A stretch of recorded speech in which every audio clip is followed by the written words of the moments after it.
Today is November 10th, 2022. I want to talk about the situation in and around Ukraine, and specifically this Russian Ministry of Defense announcement that they are going to begin withdrawing Russian forces from Kherson city, from the west to the east bank of the Dnieper River. Now, 3 weeks ago, when Russian General Sergei Surovikin was made overall commander of Russia's special military operation in Ukraine, he alluded to the necessity of making what he called difficult decisions. And at the time, and this was in specific reference to Kherson city, and at the time I interpreted that to mean the withdrawal of Russian forces from Kherson city. And I have actually been saying this for quite a while. After Kharkov, it was very clear that Russia had made the decision that anytime their forces were in danger of suffering heavy losses or being encircled, destroyed, or captured, that they would simply withdraw. They would preserve their manpower and their equipment. And as they withdrew, they were still able to inflict heavy losses on Ukrainian forces. This being a war of attrition, that is the strategy that will ultimately win you the war, not immediately, but over time. Things will tilt in your favor. And I'm going to explain how that process is unfolding, even with what appears to be and what we will be told is a resounding Ukrainian victory. Now, I want to take a look at RT. This is a Russian media source, but this is a Russian government announcement. So that is why I'm citing a Russian source. Russia to pull troops out of frontline city of Kherson, Ministry of Defense. The article says Russia has decided to withdraw its troops from the right bank of the Dnieper River, including the regional capital of Kherson. The defense ministry explained that it wants to avoid unnecessary losses among its forces and spare the lives of civilians. So this clearly was the difficult decision General Surovikin was talking about 3 weeks ago, and it was for precisely the reasons I discussed 3 weeks ago, avoiding the loss of Russian troops and equipment. The article continues, while admitting that the decision is not an easy one, the commanders see little sense in keeping the troops on the right bank. The chief of the Russian military operation in Ukraine, Army General Sergei Surovikin, told Defense Minister Sergei Shoigu on Wednesday. The general pointed to continued Ukrainian attacks on the Kakhovskaya hydroelectric dam on the Dnieper River, arguing that it could mean a total isolation of the Russian troops in Kherson. If the Kiev regime launches an even more devastating attack on the dam, a flow of water could rise that would flood large areas, causing significant civilian casualties, Surovikin added. This, according to the commander, would create further threats for civilians and risk total isolation of our force grouping on the right bank of the Dnieper.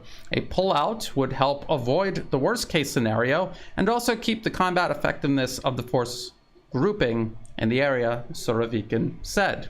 Now, unless you know the disposition of Russian and Ukrainian troops around Kherson, there's no way to tell for sure whether or not Russia would have been able to defend the city under those circumstances General Surovikin was talking about: the destruction of the dam, flooding of the river, the isolation of Russian forces. However, if somehow Russian forces were overwhelmed by a Ukrainian offensive, especially when they were completely isolated from the east bank of the Dnieper River, this would have been a defeat of historic proportions.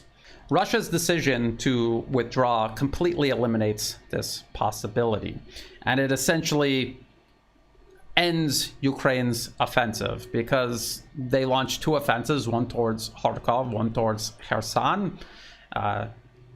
If Russian troops actually do withdraw from the city and Ukrainian forces move in or around the city, I'll explain that in just a moment, then their offensive is over because they're not crossing the Dnieper and attacking this bulk of Russian forces that have preserved their manpower and equipment and are now on the other side of a river that Ukraine would have to concentrate its forces in bottlenecks to try to attack. It would be a disaster for Ukraine, even more so than the Kherson offensive already has been. They have fed their entire army into these two offensives. Ukraine is in the middle of an all-or-nothing offensive, actually more towards the end of an all-or-nothing offensive. They threw everything they had at Kharkov. They threw everything they had at Kherson. And the goal here was to achieve some major victory that would force Russia to agree to a political settlement before this war of attrition grinds on and Russia settles this entirely militarily and entirely in their favor. This is a lot like what the Germans did in 1944 with their Ardennes offensive. It didn't work then for the Germans. It really doesn't look like it's going to work now for Ukraine. Russia, by withdrawing, is denying Ukraine the ability to score a major victory in this way. Yes, they're going to get the city, Kherson city, but they're not going to be able to score a major military defeat over Russia. Their forces are moving intact to the east bank of the river, and they're still in territory that Kiev claims as Ukrainian. They are conserving their manpower and their equipment to continue fighting. And Ukraine, in the process of this offensive, has expended what little they had left. Now, I want to talk a little bit about Ukraine's reaction to this announcement made by the Ministry of Defense, the Russian Ministry of Defense. And I think it's summed up well. Mikhailo Podolyak, he is advisor to the head of the office of President of Ukraine, Volodymyr Zelensky, and it says, actions speak louder than words. We see no signs that Russia is leaving Kherson without a fight. A part of the Russian group is preserved in the city, and additional reserves are charged to the region. Ukraine is liberating territories based on intelligence data, not staged TV statements. So it appears at the moment they suspect it could possibly be a trap to lure Ukrainian forces in. And as all of this takes place, Russia continues striking at Ukraine's national power grid. Each day that goes by, it is further dismantled. I talked about Ukrainian air defenses recently, how Western analysts admit that they are completely destroyed and the West has no way to replace them.